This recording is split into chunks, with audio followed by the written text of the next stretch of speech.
Welcome back. Now, the building sector in India is being identified as one of the major contributors to climate change and one of the biggest guzzlers of energy. Now, as India's building stock is only going to multiply, the Ministry of Power has come out with a set of design guidelines to build energy-efficient, multi-storied residential buildings. How can you implement these recommendations and what can be the extent of the energy savings? Here's my report. Our cities are rapidly expanding and more people are shifting to urban areas to live and work. By 2050, it is estimated that 50% of India would be living in its cities. To house this population, the building stock is going to multiply many-fold, and so will the energy consumption. What we are looking at is something like a tripling of energy use in the household sector. What is even more frightening is that the largest increase is driven by air conditioners. Sensing this ticking time bomb, the Bureau of Energy Efficiency has formulated a set of 15 design recommendations for energy-efficient multi-story residential buildings for the hot and dry climate regions of India. These voluntary guidelines are meant to target builders, developers and architects for adoption at the design stage. We want to make sure that they're built in a way that the need for energy is minimized. So if you've got buildings that face in the right direction, if the openings are not very large, then what can happen is that instead of using a 1.5 ton AC in a room, I may need only a 1 ton AC. And then if I use a 5-star AC, together my energy consumption would have come down by a factor of 30%. Experts who have helped draft these design guidelines say the beauty of these recommendations is that they are very simple and don't cost extra. The recommendations speak of the orientation and shape of the building to minimize solar exposure on vertical surfaces. The building blocks should be arranged so that mutual shading also reduces solar exposure. Most of the solar heat gains in residential buildings originates through the building envelope, which means the windows, walls and roof. They recommend light colors on walls, insulation on the walls most exposed to the sun, window shades with extended overhangs, external movable shutters or double glazing to intercept direct solar radiation on the window. The rooftop should have overdeck insulation and high reflective surface to minimize the heat ingress. When we look at the common systems, the design of lifts, water pumps, as well as the common lighting in multi-story residential complexes, there are specific recommendations on how the electricity can be reduced. And last point in our recommendations is about how to generate some of this electricity in-house using either solar water heaters or solar photovoltaic panels. Such elementary design concepts, when combined with energy-efficient star-rated appliances, promise to halve your energy consumption. To encourage the industry to adopt such green design concepts, the onus lies on area municipalities to incorporate them into their bylaws and be strict with compliance.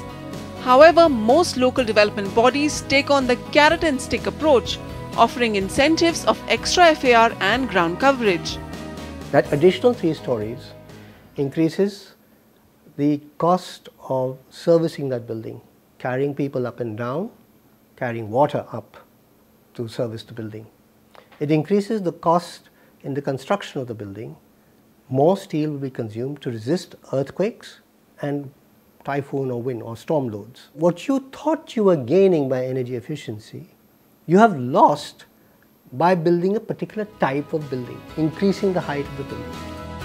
To start with, housing finance lenders can insist on financing only green projects and also develop a credible certification system, much like what the BEE has done with electrical appliances. Vasudha Sharma, NDTV. All right, moving on to your questions, we have Dr. Chandan Mohan on the line with us. Hello, doctor. How can we help you? What's your question? Actually, I want to purchase a resale house at Ramprastha Green, Vaishali Sector 7 in Ghaziabad. Okay. I want to know that it's in a resale 750 square feet flat. I want to know the actual cost and is it good for investment or not? All right. Okay, so he is getting a property, Ramprastha Greens Pearl Apartments, Vaishali, Ghaziabad. This is, however, a very old property, a decade-old property. Samir, would you recommend it? We would recommend you to avoid a 12-year-old property because as you go forward, the property will keep on getting older, and today there's so much new development that is happening that you're going to get better amenities, better specifications, the project prices are going to go up of the newer projects. So we would recommend you to not look at old projects like these, and the prices are also quite high. We would recommend you to consider Indirapuram. If Vaishali is a must have location for your shortlist, then you can go ahead with it. Otherwise, Indirapuram is a better destination. It's got better price appreciation of 15% annualized compared to Vaishali's 13%. Of course, inventory overhang for both the markets is 0 because these are ready properties. The weighted average price of Indirapuram is lower at 5350 compared to Vaishali's 6650. This property is also, although in carpet area, so it's in line with the market prices. But we would recommend you to look at Shipra Neo by Shipra. This is a project part of a 225-acre township. Shipra Sun City, the project offers 2 BHK apartments with G+14 structures. Each unit has 3 balconies and 1 utility balcony, good specifications. And then you have Gaur Greens Vista 2, Gorsons, 6100 rupees. Gaur Green Vista 2 on main NH 24, just 3 kilometers from the Delhi border. Amenities include covered car parking, swimming pool, power backup, club, park, etc. Project lies just opposite to the commercial sectors of Noida. Prominent schools, hospital, retail arcades in near proximity. Samir, just one question. How did Ghaziabad fare during the slowdown in the property markets? Most of the housing clusters here have affordable properties. So a slump in demand may not be one eventuality like what happened in Noida and Gurgaon. How did this market fare? Well, I think this market fared pretty okay. If you look at the price appreciation charts, at least there was no negative dip. But if you look at overall 2.5-year scenario, the prices have now been in line with the way Noida and Gurgaon, which has fallen literally. Okay. So it's in line with those micro markets now. So overall, it's been a defensive market, is what I would say. So it hasn't fallen. It's gone up steadily because of the low base price of this micro market or this city. Having said that, it doesn't have that much premium attached to it like Noida and Gurgaon. So going forward also, it's not going to appreciate that rapidly. Okay. All right. So Dr. Mohan, Pearl Apartments by Ramprastha Builders, we're advising that it's an old property, so maintenance cost could be an additional burden on you. So instead, we're advising that you utilize your corpus of savings to invest in latest properties in Indirapuram, one of the better, more livable properties, localities in Ghaziabad. Look at Shipra Neo by Shipra and Gaur Green Vista Phase 2 by Gorsons India. Okay, next Vivek Gupta has a question for us. Hi Vivek, how can we help you? Yeah, good evening ma'am. My question is, I have a 3 BHK unit in E Tower of Unitech Residences, Sector 33, Gurgaon. Okay. This project was scheduled for possession in August 2012. But even after 2 years of delay, it is nowhere near completion.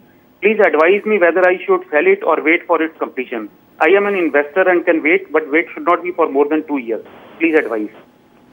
Okay, so Vivek clearly clarifies that he is an investor. He can wait, but not more than 2 years. Another buyer sharing his story of how a Unitech project has been delayed. How much do you think he would have made on this property, and do you advise he reinvest?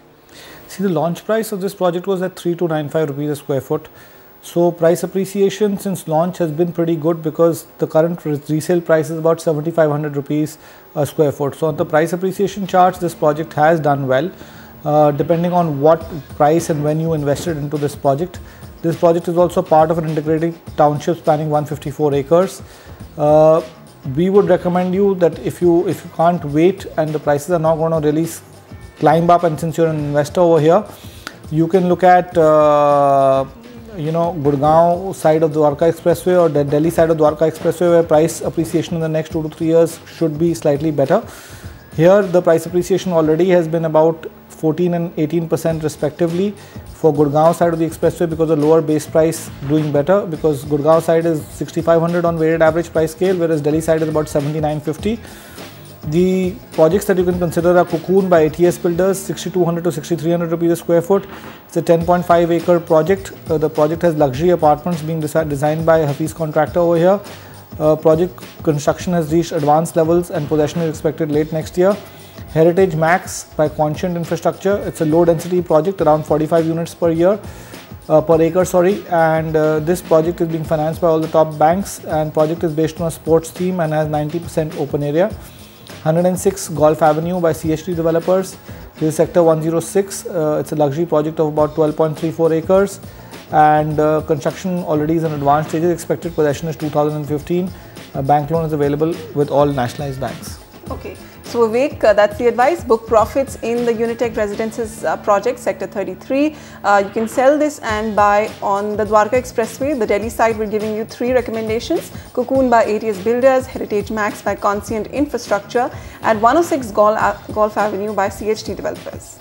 And that's all for today, but you still have plenty of options to get your queries answered. Tune in to us every day of the week at 7 p.m. on NDTV Prime, and also match your frequencies. We are on Radio City every Saturday at 2 p.m. And if you miss catching us on air, we are always online on Facebook, Twitter, and on our webpage, ndtv.com/property. From Samir and me, thank you and goodbye.